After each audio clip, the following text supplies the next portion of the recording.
दैलेखको जलजलेमा 112 अर्ब घनमिटर प्राकृतिक ग्यास रहेको प्रारम्भिक रिपोर्ट। अहिलेसम्मको खर्च झन्डै 3 अर्ब रुपैयाँ। 50 वर्ष पुग्ने प्राकृतिक ग्यास रहेको भनेर प्रारम्भिक रिपोर्ट के प्राप्त विवरण सम्भावित जानकारी मात्र हो? आजको सामग्रीमा दैलेखको जलजलेमा भेटेको 112 अर्ब घनमिटर प्राकृतिक ग्यासको यथार्थ अनि हल्लाको बारेमा चर्चा गर्दैछौँ। भिडियो अन्तिमसम्म हेरिदिनुहोला।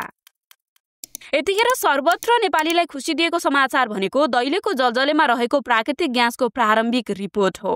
चीनको टोलीले दैलेखको जलजलेमा 112 अर्ब घनमिटर प्राकृतिक ग्यास रहेको प्रारम्भिक रिपोर्ट दिएको छ।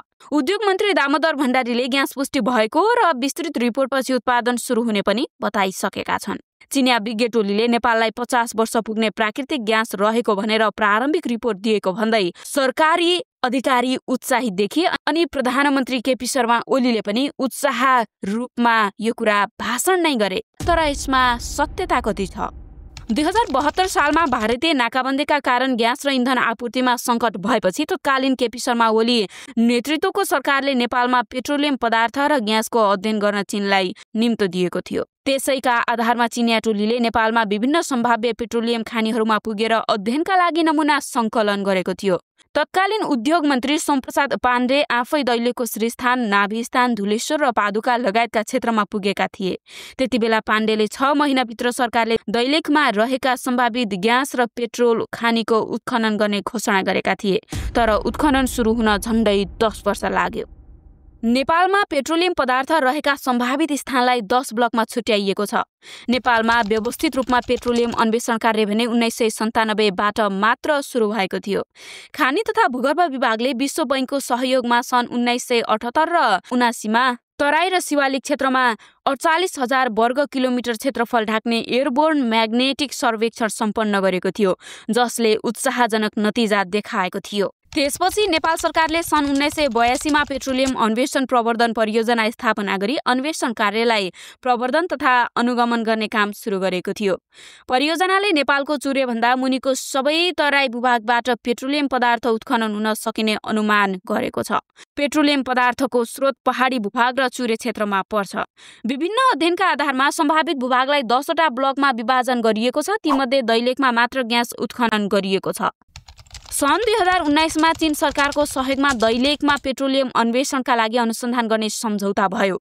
3 चरणमा सक्ने गरी आयोजनाको नेतृत्व पनि चिनिया भूगर्भ विभागले नै लिएको थियो। चीनको सरकारी निकाय चाइना जियोलोजिकल सर्वेको भौगर्भिक अध्ययन र चीनकै CNPC सिभिल इन्जिनियरिङ कम्पनीले 2080 वैशाख 28 गतेदेखि ड्रिलिङ अर्थात् जमिन खनेर अध्ययन थालेका थिए। त्यसका लागि 4000 मिटर गहिराईसम्म खनिएको थियो। त्यति बेला जमिन मुनिबाट ग्यासको गन्ध आएको थियो। त्यसपछि पेट्रोलियम भण्डारण रहेको पुष्टि भयो। तर ग्यासको मात्रा र गुणस्तर लगायतका थप परीक्षणका लागि चट्टानका नमुना सङ्कलन गरी चीन लगिएको थियो। त्यसको उद्देश्य दैलेखको ग्यास व्यापारिक दृष्टिकोणले उपयुक्त छ कि छैन भन्ने पत्ता लगाउनु पनि थियो। मिथेन ग्यास पेट्रोल डिजेलको विकल्पमा स्वच्छ इन्धन मानिन्छ, तर कति मात्रामा पेट्रोलियम भण्डारण छ भन्ने कुरा थाहा थिएन। दैलेखमा ठूलो परिमाणमा पेट्रोलियम पदार्थ रहेको चीनबाट प्राप्त प्रारम्भिक रिपोर्टले बताएसँगै यसले तरङ्ग पैदा गर्यो। चीन सरकारको सहयोगमा गरिएको अध्ययन र अनुसन्धानपछि प्राप्त प्रारम्भिक रिपोर्ट अनुसार दैलेखमा 112 अर्ब घनमिटर ग्यास फेला परेको भनिएको छ। प्रधानमन्त्री केपी शर्मा ओलीले नेपाललाई 50 वर्षका लागि पुग्ने ग्यास दैलेखमा फेला परेको भन्दै सार्वजनिक रूपमै चर्चा गरे। तर कतिपय विज्ञहरूले चीनबाट प्राप्त विवरण अनुमानित रहेको उल्लेख गर्दै अहिले नै धेरै चर्चा गर्नुपर्ने विषय नरहेको बताइरहेका छन्। प्रारम्भिक रिपोर्टलाई लिएर सरकारले अहिले नै 50 वर्षलाई पुग्ने ग्यास भेटियो भनेर स्टन्ट गरेको उनीहरूको आरोप छ।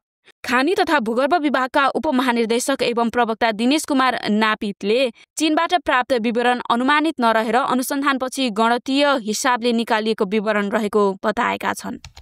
अहिले प्राप्त विवरण परीक्षणको नतिजा मात्र हो, यो विस्तृत प्रतिवेदन भने होइन। चीनले अहिले प्रारम्भिक रिपोर्ट मात्र पठाएको छ।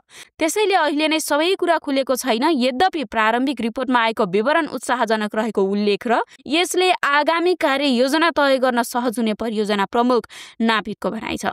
तर कतिपय विज्ञहरूले अहिले प्राप्त विवरण सम्भावित जानकारी मात्र रहेको र परिमाणबारे थप पुष्टि हुन धेरै चरणका कामहरू बाँकी रहेको बताउँछन्।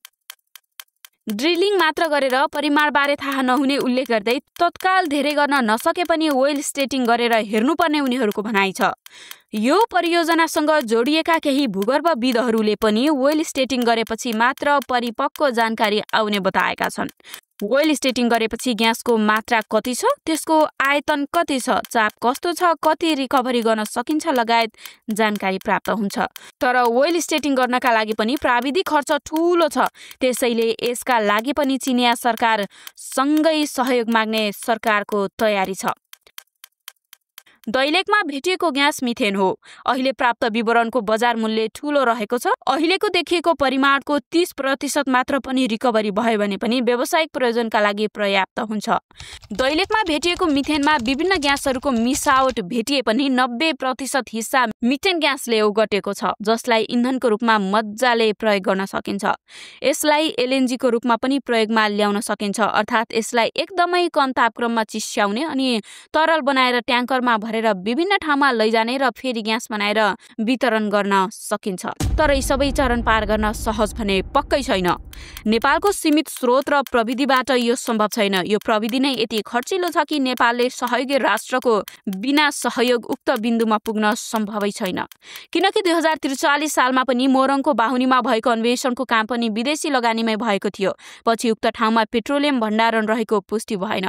जानकारहरूका अनुसार एउटा ड्रिलिङ गर्न पनि झन्डै 1.25 अर्ब खर्च हुन्छ। अहिले दैलेखमा पनि झन्डै 3 अर्ब खर्च भएको छ। त्यसैले दैलेखको हकमा पनि आगामी कार्यहरू बाह्य राष्ट्रकै सहयोगमा गर्नुपर्ने सरकारी अधिकारीहरूले नै बताउँछन्। सरकारले पनि अब गर्नुपर्ने ओइल स्टेटिङका लागि अहिले सहयोग गरिरहेकै चीनलाई आग्रह गर्ने तयारी गरेको छ। अब गरिने ओइल स्टेटिङ भने अहिलेको धेरै जिज्ञासालाई निरूपण गर्नेछ। यो परीक्षण गरेपछि धेरै जानकारी प्राप्त हुन्छ। मुख्य भनेको अहिलेको भण्डारणको उत्पादकत्व कति छ भन्ने पनि यकिन हुनेछ। किनकि अहिले जुन परिमाणमा पेट्रोलियम छ भनिएको छ त्यति नै रिकभरी हुँदैन। त्यसैले कति रिकभरी हुन्छ भन्ने हिसाब ओइल स्टेटिङ गरेपछि मात्र निस्कन्छ। आजको सामग्री हामीले विभिन्न सञ्चार माध्यममा प्रकाशित समाचारहरूको सहयोगबाट तयार पारेका हौं। आजको सामग्री तपाईलाई कस्तो लाग्यो कमेन्टमा तपाईको राय लेख्न भने नछुटाउनुहोला। अनि भूगोल टिभीको च्यानलसँग जोडिन पनि नबिर्सनुहोला। आजको भिडियो सामग्री हेरिदिनु भएकोमा तपाईलाई धेरै धेरै धन्यवाद।